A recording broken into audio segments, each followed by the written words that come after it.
Alrighty, you know what time of year it is? You know what day it is? This is New Year's Eve day, and it is the day that we take down, well, this whole week, Christmas decorations. But this is the day that the Bucks get their reward, for being good the whole year, and that is this guy.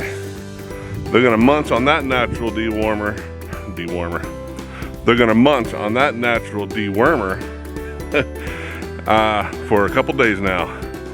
Aren't you guys? Yeah, you know that, don't you? You know it, it's coming. Alrighty.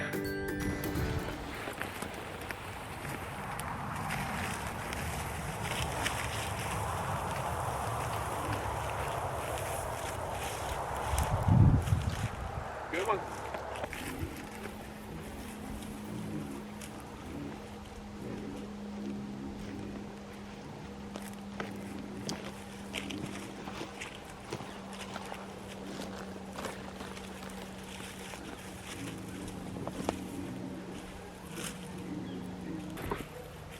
That's good eating right there. That's good for them. So they'll have that down to the bare. Well, they'll debark it actually. There won't even be any bark left. So I'm happy to give it to them, and they enjoy it every year. Have fun, dude. All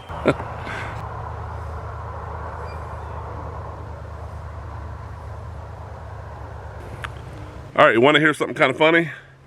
I have a sunroom slash mudroom. It was a sunroom originally, but I have made it my staging area for going out and coming back from the barn. You know, all my coats are in there, my hats, my gloves, my boots, just everything I need to go back and forth. So my wife finally gave up and said, forget it. It's a mudroom. But that's not the funny story. The funny story is, in the mudroom, it's in the house. And again, it's where I keep all my things, including my gloves. And I went to put on this particular glove yesterday, and I go to slide my hand in, and I'm like, who put, a bunch of tissues in my glove? And especially in my ring finger, I was hitting a wad of something, and it would only go about halfway up into it. And I'm like, what in the world? It was soft and, I don't know, pseudo-solid. I thought it was a bunch of tissues.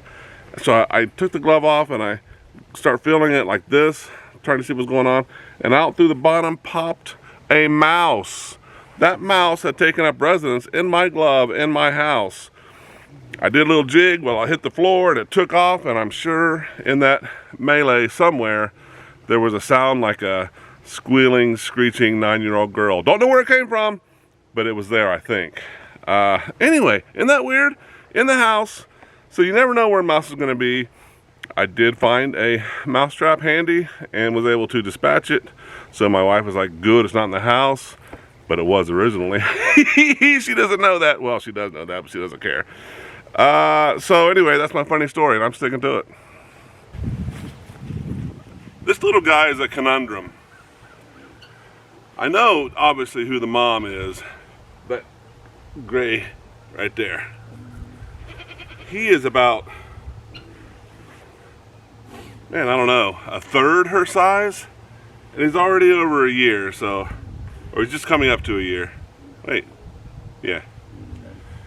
And he's about half the size of his dad.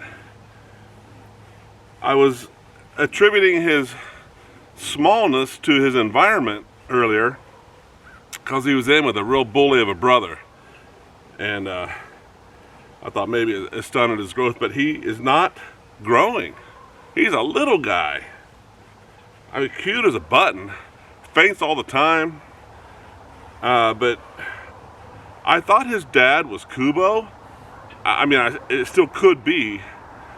But Kubo was a lot bigger than Ringo, which is the only other buck that could have been with Meadow. And I thought it was Kubo because he was a solid color. All of Ringo's kids have been tricolored. But this could be a Ringo kid. But he looks just like his grandpa, if it was Kubo's kid. Meadow's dad was nice big gray buck. Man, he was awesome. But maybe he's Ringo's. I'm not going to do a DNA test. I don't need to do that, but I just don't know who the dad is. I saw both bucks with Meadow, but I thought for sure it was Kubo's, but maybe I'm wrong. I don't know. Still a cute kid, aren't you? Huh?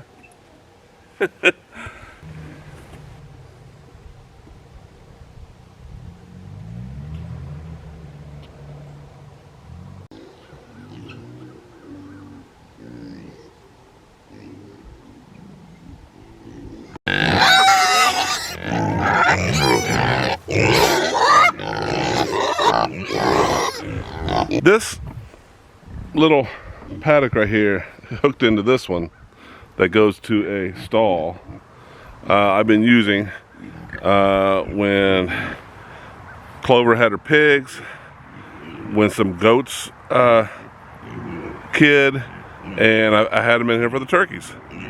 So it's useful, but this winter I've only had Romeo in here because he is an intact buck and he was getting bullied by his dad and brother. But the pig pen right here, where all the pigs are, is really worn down, really no good grass or anything in there right now, but this has some. And I was pondering how to make it usable as a place where I could rotate or have it be used in the rotation. It was awesome when the piglets were here and Clover needed a place to raise the piglets and wean them. This was perfect.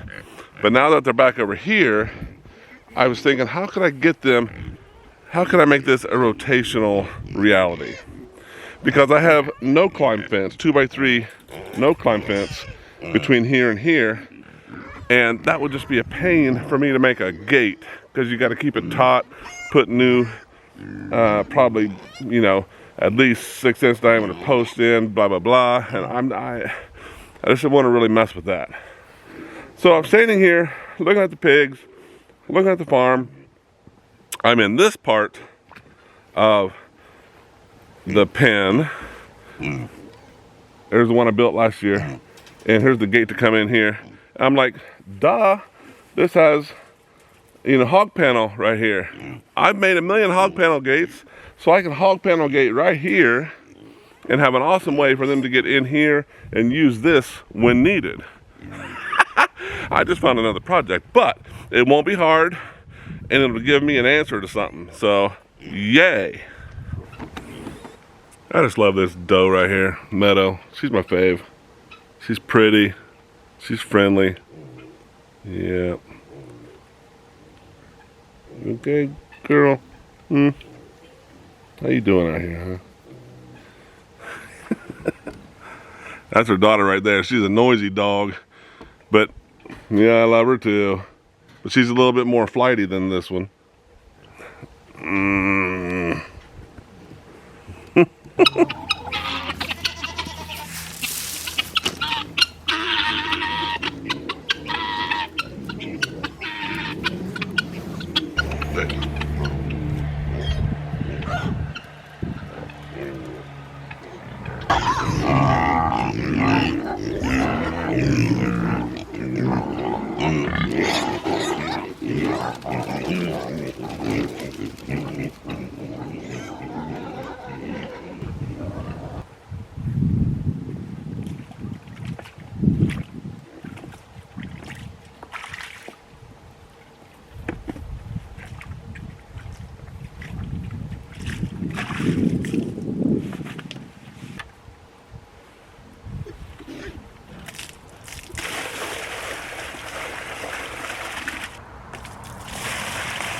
I've been super lucky so far this winter in that the water hasn't frozen too much. It hasn't been below 32 in a while.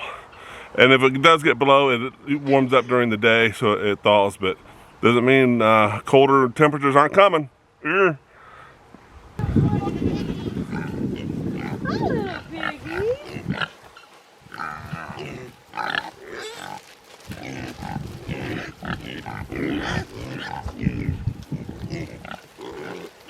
Hello, piggy.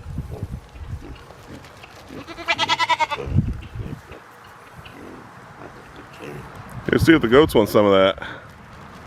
Cauliflower? We'll see. Oh, what's that other one? Grapes? Grapes. They'll eat a grape.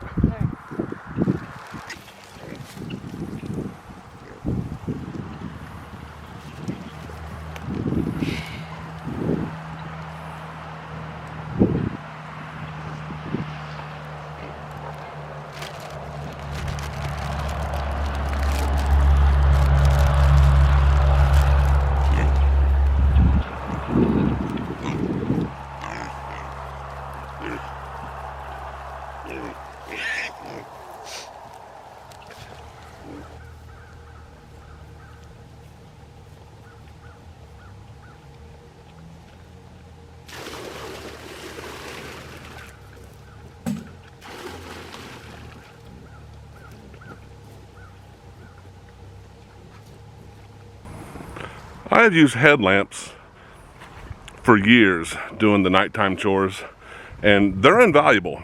I love them. They come in handy to help you see what you're doing.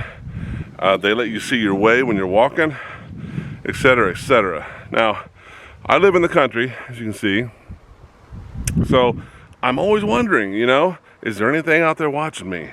Now, with those headlamps that I had before, you would turn it to an area and it wasn't that strong. It wouldn't go a great distance. So it really helps you in what you're doing, your chores, but to explore or see if something's out there, it wasn't that great. So I asked my wife for a new headlamp for Christmas, and she got me one.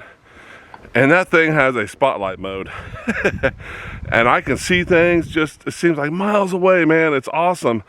And the first time I had it on, I'm coming out here to feed the bucks out there, and I just turn it into this area, and something caught my eye, and way over there in the corner something was moving. I'm like, what? And then, you know, the inevitable bright eyeball shine was on me, and I'm like, whoa, what is that? I keep looking at it for a minute, and it was a possum. The possum was in this pig pen, just, you know, browsing around trying to find some grub.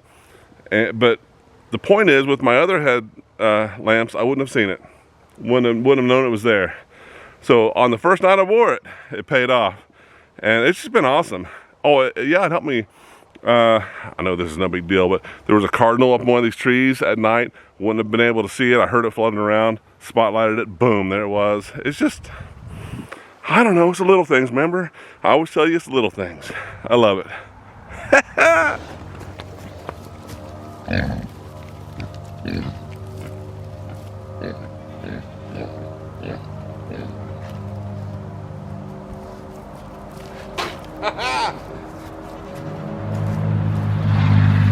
Okay, now's the time I start playing a game with my goats. I have been lucky that a friend of mine at work hooked me up to some awesome hay that is totally goatable, and that the goats have been loving it. But they have run out, so I have to go back to an old supplier that doesn't have the best hay. Now, every now and again, this hay will have something in it that the goats don't like, more strawable stuff. And when that happens, they leave the strawable stuff in the bottom of the feeder. And I know that it shouldn't irk me. It doesn't irk me, just like, it's just a waste of hay. And so I play a game with them. I put that stuff that they left in the front, so they have to go through it to get to the good hay that I give them. And they'll end up leaving tons and tons. You know, they'll eat the good stuff, they'll get around it, I don't know how. But sometimes they will eat it to get to this, and that's what my goal is. But it's always a game, it's always fun. So we'll see where that goes. So it isn't much this time, just a handful. But I'm gonna put it in the front and make them dig through it to get to the good stuff. Yeah. Hey, thank you for watching. Please like and subscribe to continue being a part of all the adventures and stories that happen on Rubber Soul Farm. I hope we can spend more time together on the farm, but until then, enjoy your animals and take care of yourselves.